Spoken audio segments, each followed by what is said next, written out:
میری سہیلی رمشا گھر والوں کے سونے کے بعد رات میں ذیشان سے ملنے چلی جاتی۔ آخر ان کی ملاقاتیں رنگ لے آئیں۔ ایک روز پتہ چلا کہ رمشا اور ذیشان دونوں گھر سے غائب ہیں۔ سب نے یہی سمجھا کہ وہ دونوں گھر سے بھاگ گئے ہیں۔ کچھ مہینوں بعد ذیشان گھر لوٹ آیا اور جب حقیقت کھلی تو سب کے پیروں سے زمین نکل گئی کہ میں کالج کی تعلیم سے فارغ ہوئی تو ماں باپ کو میری شادی کی فکر لگ گئی۔ میرے تایا ابو کا گھر بھی ہمارے پاس ہی تھا۔ تایا ابو کا بیٹا مجھ سے عمر میں 4 سال بڑا تھا۔ کچھ رشتہ داروں نے کہا کہ تم دونوں بھائی ہی آپس میں رشتہ داری کر لو۔ میرے تایا زاد حیدر پولیس میں انسپکٹر بھرتی ہوئے تھے۔ یوں بزرگوں میں ہماری شادی کی بات چلی۔ امی اور تائی میں انبن رہتی تھی۔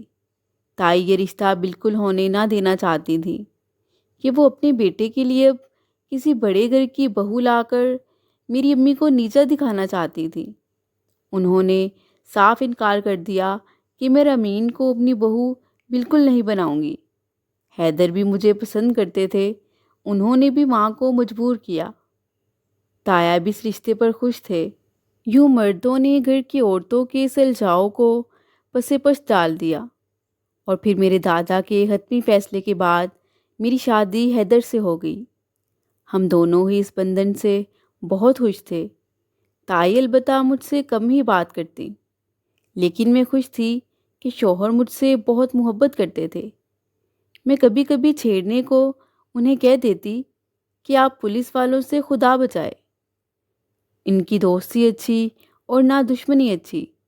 اس پر حیدر ہنستے ہوئے جواب دیتے، کیا میں تم کو پولیس والا لگتا ہوں؟ دیکھو تو کتنا سیدھا سادہ ہوں میں۔ ہاں، آپ سیدھے تو ہیں مگر جلیبی کی طرح۔ میں ہنس پڑتی۔ حیدر تو زیادہ تر اپنی ڈیوٹی کی وجہ سے گھر سے باہر ہوتے اور تائی کی مجھ سے نہ بنتی۔ وہ بات بات پر مجھے باتیں سناتی۔ میں کوشش کرتی کہ وہ مجھ سے خوش رہیں، مگر وہ ہر وقت ذرا سی بات پر بہانہ بنا کر شروع ہو جاتی۔ شادی کو 2 ماہ ہوئے مگر تائی نے میری ناک میں دم کر کے رکھ دیا۔ حیدر بھی اپنی امی کی طبیعت کو خوب اچھی طرح جانتے تھے۔ وہ میری دلجوئی کرتے کہ کچھ ہی وقت میں میری پوسٹنگ راولپنڈی ہو جائے گی، پھر میں تمہیں بھی ساتھ لے جاؤں گا۔ انہی دنوں ان کی پوسٹنگ ہو گئی اور ہم راولپنڈی آ گئے۔ یہاں انہوں نے ایک اچھے علاقے میں کرایہ پر مکان لیا اور ہم اس میں شفٹ ہو گئے۔ آتے ہی میں نے اس گھر کی اچھے سے صفائی ستھرائی کروائی اور سامان کی سیٹنگ کی۔ جب حیدر صبح ڈیوٹی پر چلے جاتے تب میں اکیلی رہ جاتی۔ مجھے شروع ہی سے کنبے میں رہنے کی عادت تھی۔ یہاں اکیلے میں تنہائی کاٹنے کو دوڑتی۔ تبھی ایک روز ساتھ والے گھر سے ایک 22-23 سالہ لڑکی رمشا آئی۔ میں نے اس کی اچھے سے خاطر تواضع کی۔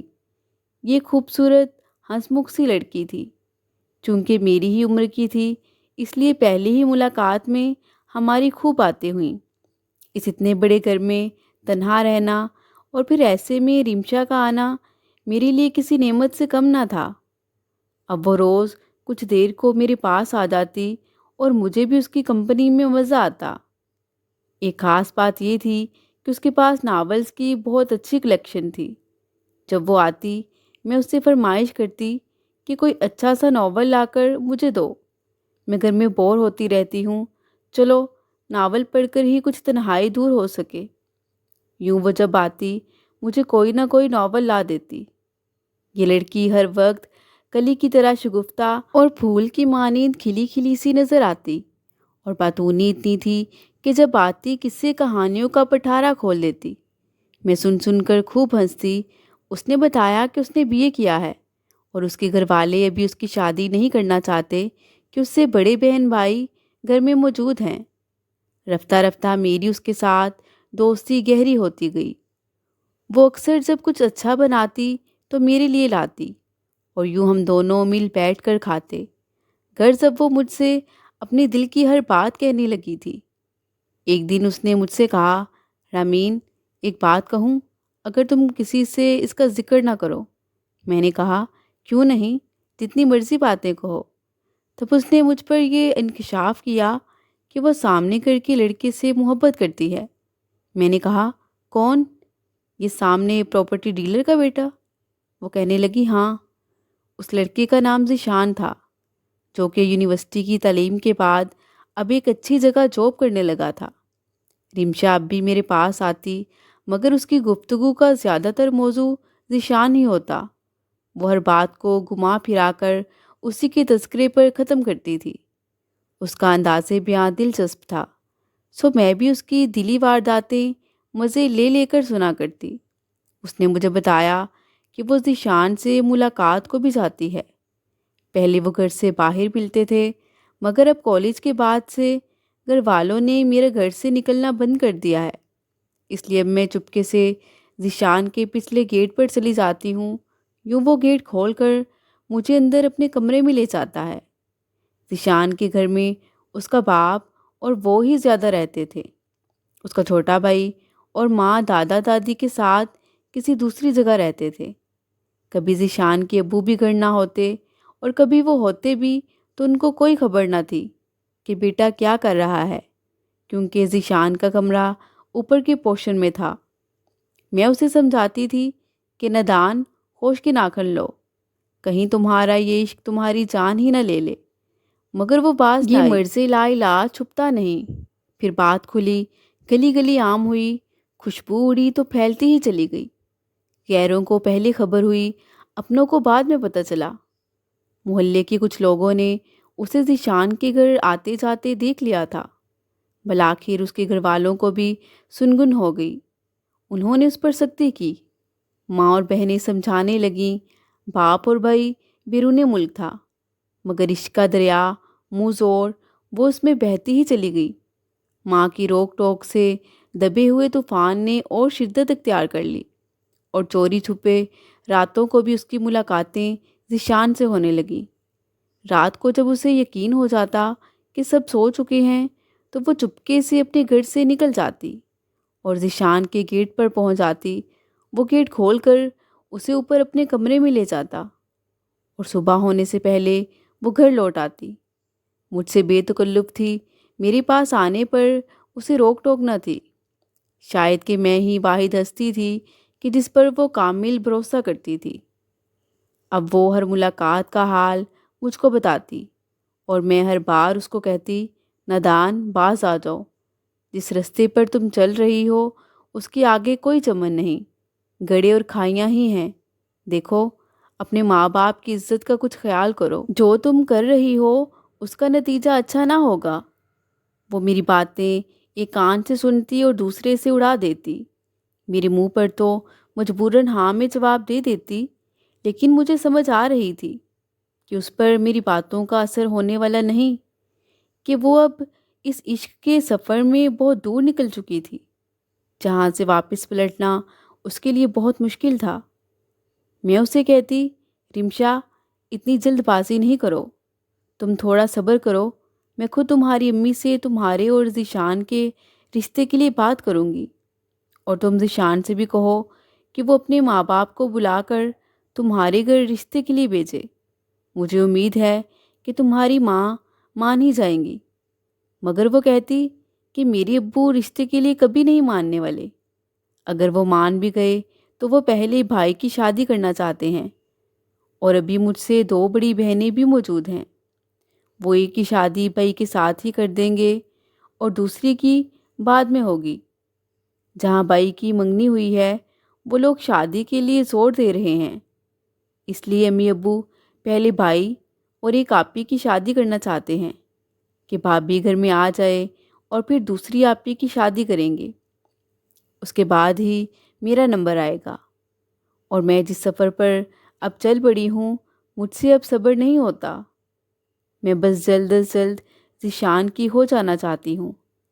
میں اسے کہتی کہ لڑکی، اتنی جلد بازی نہ کرو، ذرا تھم کر چلو۔ وہ آگے سے کہتی، تو کیا تھم تھم کر چلنے سے گھڑے اور کھائیاں چمن اور گلزار ہو جائیں گے؟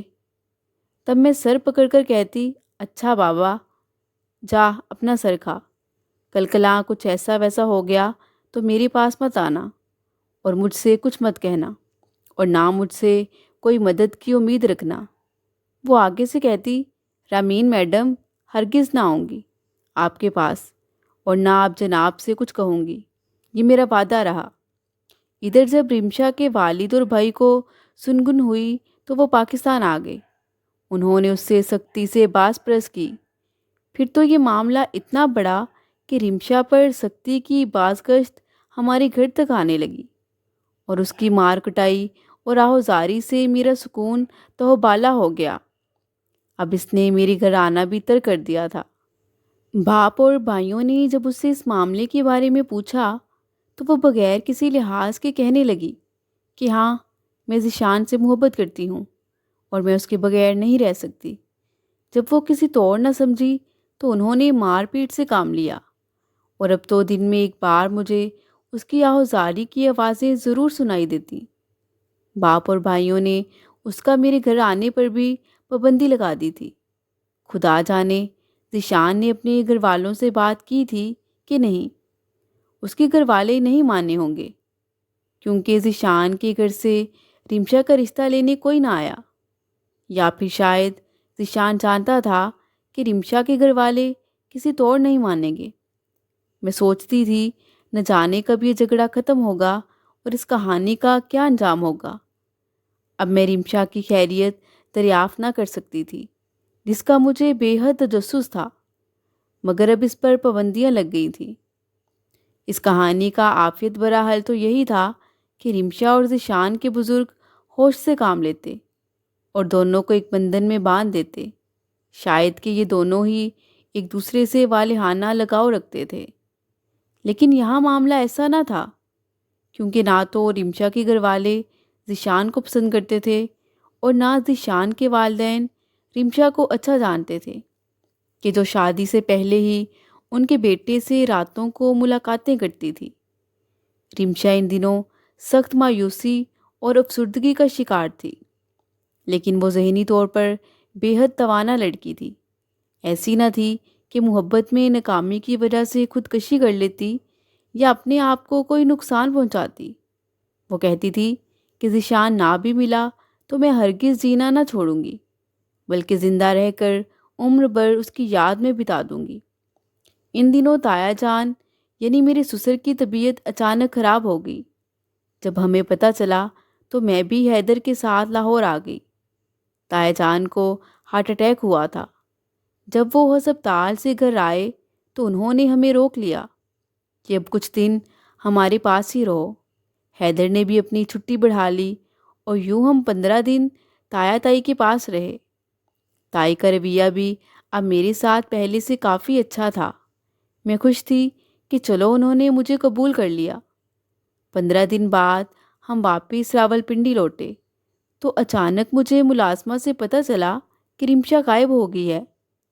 میں یہ سن کر سناٹے میں آ گئی، سوچنے لگی یہ تو میرا تجزیہ تھا کہ وہ دیوانگی میں بھی فرزانگی کا دامن نہ چھوڑے گی، کوئی ایسا قدم نہ اٹھائے گی جس پر لوگ انگشت بادندہ ہوں۔ تاہم میرا تجزیہ غلط بھی تو ہو سکتا تھا، کیونکہ وہ تھی تو ایک نرم و نازک سی کمسن لڑکی، کسی بھی وقت زمین اس کے پاؤں کے نیچے سے نکل سکتی تھی۔ لگا کہ واقعی زمین اس کے پاؤں تلے سے نکل گئی ہے، کیونکہ وہی غائب نہ تھی، سامنے والا لڑکا ذیشان بھی غائب تھا۔ اب لوگوں میں چاہ میں گوئیاں بڑھ گئیں، مگر اس سے زیادہ حیرت انگیز وہ کہانی تھی جو رمشا کے گھر والے لوگوں کو سنا رہے تھے۔ مگر مجھے رمشا کے گھر والوں کی زبان پر جو داستان تھی وہ بھی کھوکھلی لگنے لگی۔ جب کوئی ان سے رمشا کے بارے میں پوچھتا تو وہ کہتے کہ خالہ کے ہاں چند دن رہنے گئی ہے۔ شاید کہ رمشا کے گھر والے بھی منہ سے نہیں کہتے تھے، مگر صاف ظاہر تھا کہ ان کی لڑکی گھر والوں کی عزت کو خاک میں ملا کر بھاگ گئی تھی۔ ادھر ذیشان کے ماں باپ کو بھی چپ لگی تھی کہ ان کا بیٹا بھی غائب تھا۔ وہ دبی زبان سے بھی کچھ نہیں کہتے تھے کہ کئی دنوں سے ذیشان نظر نہیں آ رہا۔ جب سے رمشا اور ذیشان غائب ہوئے تھے، رمشا کے گھر پر بھی گہرا سناٹا طاری تھا۔ جھگڑے اور رمشا کے رونے دھونے کی آوازیں بھی بند تھیں۔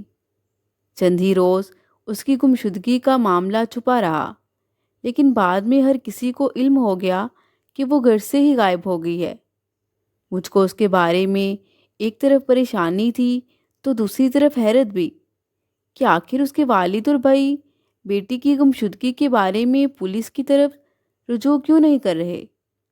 لاکھ رمشا کے بارے میں فکر و پریشانی سہی، مجھ کو اس کے چلے جانے سے یک گونا سکون بھی محسوس ہوا کہ چلو وہ مار کٹائی کی اذیت سے تو بچی، بلا سے اپنی مرضی سے شادی کر لے گی، اس کی بے قراری اور جدائی کی تڑپ کا جذبہ تو مٹے گا، شاید کہ اب دونوں کہیں سکھ چین سے ہوں گے۔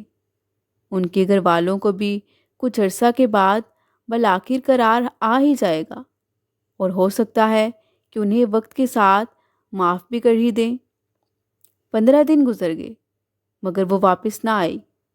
ایک دن اس کی بہن ہمارے گھر پانی لینے آئی کہ ان کی موٹر خراب ہو گئی تھی۔ میں نے اس سے رمشا کے بارے میں سوال کیا کہ وہ خالہ کے گھر سے ابھی تک نہیں آئی۔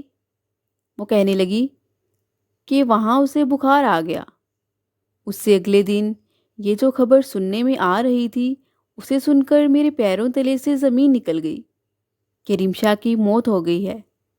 جب اس کے گھر والوں سے اس کی موت کے بارے میں پوچھا گیا تو انہوں نے بتایا کہ اسے خالہ کے گھر بخار آ گیا تھا، رات کو سوئی تو صبح وہ اٹھ نہ سکی۔ جب اس کی خالہ نے ہمیں یہ اطلاع دی تو ہم ادھر ہی چلے گئے اور وہاں ہی آبائی قبرستان میں اسے دفنا دیا ہے۔ یہ بناوٹی تعویل تھی جو کہ ہر ایک کی سمجھ میں آ رہی تھی۔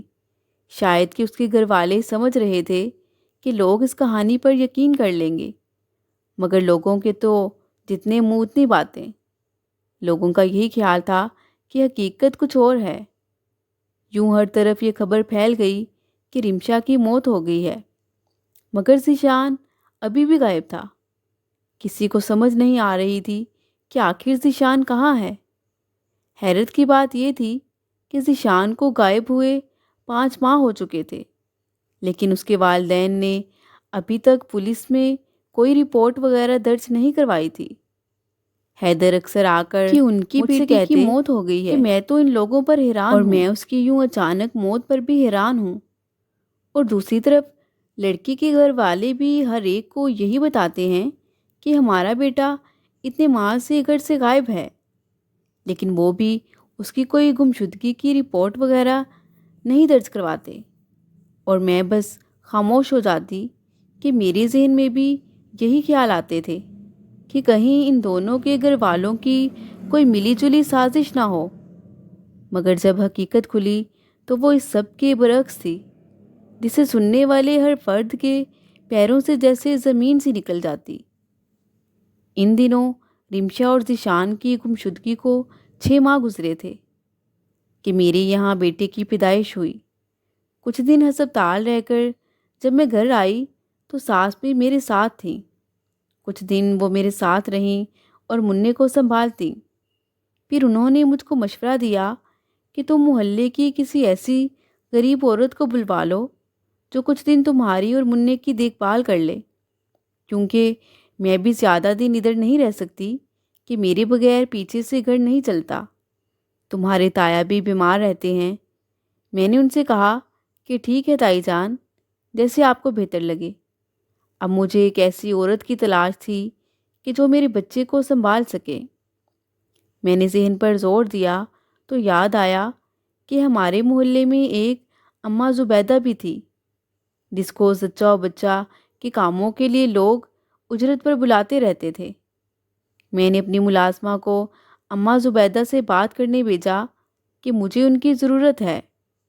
اگلے روز شام کو جب اماں زبیدہ میری ملازمہ فرحت کے ساتھ ہمارے گھر آئیں تو حیدر سامنے ہی برآمدے میں بیٹھے چائے پی رہے تھے۔ وہ اس کو غور سے دیکھنے لگے اور چائے کا کپ ہاتھ میں پکڑے تھے۔ اپنے شوہر کو اتنے انہیں ماک سے زبیدہ کو دیکھتے پا کر میں حیران ہوئی کہ آخر ایسی کیا بات ہے جو یہ اس معمولی سی عورت کو اتنی غور سے دیکھ رہے ہیں۔ میں نے ان کا کندھا پکڑ کر ہلایا۔ کیا ہوا ہے؟ کہاں ہیں؟ وہ چونک کر کہنے لگے، کچھ نہیں ہوا۔ میں نے پوچھا کہ آپ اس عورت کو اتنی غور سے کیوں دیکھ رہے تھے؟ وہ کہنے لگے، تم نے اسے ہمارے بچے کی دیکھ بھال کے لیے رکھنا ہے، اس لیے ہی میں غور سے اس کا مشاہدہ کر رہا تھا کہ یہ عورت ٹھیک بھی ہے کہ نہیں۔ آج کل کے دور میں کسی پر بھی بھروسہ نہیں کیا جا سکتا، اور ہم تو اس شہر میں بھی انجان ہیں، کسی کو زیادہ جانتے نہیں۔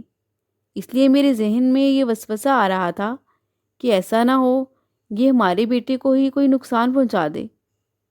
ان کی بات سن کر میں ہنسنے لگی اور کہا، آپ فکر نہیں کریں، ایسا کچھ نہیں ہوگا۔ اماں زبیدہ کافی گھروں میں بچوں کی دیکھ بھال کرتی رہی ہیں، اور ابھی بھی ایک دو گھروں میں یہ فریضہ سر انجام دے رہی ہیں۔ میں نے ہمسائی عورت سے ہی سنا تھا کہ یہ کافی دیر سے ہمارے محلے میں رہتی ہیں اور بہت اچھی عورت ہیں۔ جب اس کے ہاں بچوں کی ولادت ہوئی تھی تب بھی اس نے اماں زبیدہ کو ہی بچوں کی دیکھ بھال کے لیے رکھا تھا۔ وہ اپنا کام بہت فرض شناسی سے سر انجام دیتی ہیں۔ میری ان باتوں سے میرے شوہر مطمئن ہو گئے۔ میں نے اس خاتون کے ساتھ معاملہ طے کر لیا۔ اب وہ روز 11 بجے آ جاتی اور چند گھنٹے رہتی، منع کے اور میرے کپڑے دھو دیتی۔ میری نوزائیدہ بچے کی روز مالش کرنا اور اس کو نہلانا بھی اسی کے ذمے تھا۔ یہ ایک ضعیف عورت تھی، اس لیے میں بھی ان کا خیال رکھتی اور ملازمہ سے کہہ کر ان کے لیے کھانا بنواتی اور ان کی اور بھی مدد وغیرہ کر دیا کرتی تھی۔ یہ اتوار کا دن تھا، حیدر گھر پر ہی تھے کہ اماں زبیدہ آ گئیں۔ وہ میرے شوہر کو بیٹے کی خوشی کی مبارکباد دے کر ان سے انعام کی توقع کرنے لگی، مگر حیدر پھر سے اس کی صورت کو غور سے دیکھنے لگے۔ ان کو یوں غور سے اس بڑھیا کو دیکھتے ہوئے میں حیران ہو رہی تھی کہ اس عورت کی صورت میں ایسی کیا بات ہے کہ میرے شوہر اسے ایک ٹک دیکھے ہی جا رہے ہیں۔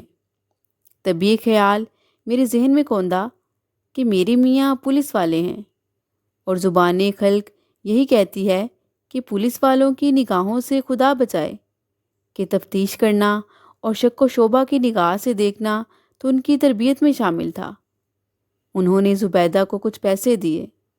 جب زبیدہ اماں چلی گئیں تو میں نے شوہر سے کہا، حیدر کیا ہو گیا ہے آپ کو؟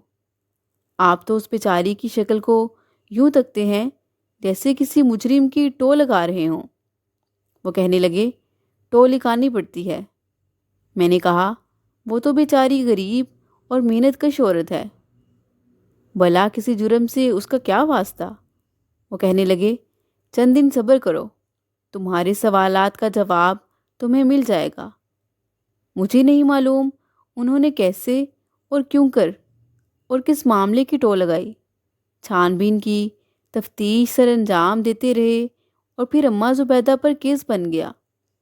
اماں زبیدہ کو پولیس گرفتار کر کے لے گئی۔ اماں زبیدہ کے آنے سے مجھے کافی سکون ملا تھا۔ جب وہ 2 دن تک ہمارے گھر نہ آئیں اور مجھے خبر ملی کہ اسے پولیس پکڑ کر لے گئی ہے تو کافی دکھ ہوا کہ بھلا اس ضعیف عورت کا کسی جرم سے کیا تعلق۔